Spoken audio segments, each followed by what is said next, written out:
পাকিস্তানের ইসলামাবাদে ২১ ঘন্টা ধরে আলোচনার পরও ব্যর্থ হয়েছে যুক্তরাষ্ট্র ও ইরানি প্রতিনিধিদের বৈঠক।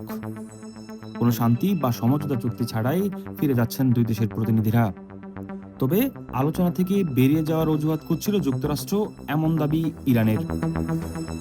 ইরানি প্রতিনিধি দলের সূত্রের বরাত দিয়ে দেশটির সংবাদ মাধ্যম ফার্স নিউজ জানিয়েছে এমন তথ্য।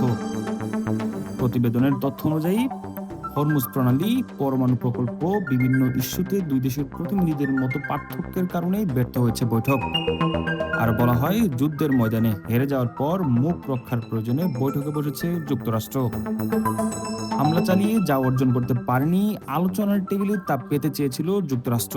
যুক্তরাষ্ট্রের দাবিকে বাড়াবাড়ি আখ্যাও দেন তারা। জানান, হরমুজ প্রণালী, পারমাণবিক কর্মসূচি সহ বিভিন্ন ইস্যুতে উচ্চ বিলাসী শর্ত দিয়েছে ওয়াশিংটন, যা প্রত্যাখ্যান করেছে তেহরান। পরে যুক্তরাষ্ট্রের সাথে কথা বলার কোনো পরিকল্পনা নেই বলেও জানান তেহরানের আলোচক দলের কয়েকজন প্রতিনিধি।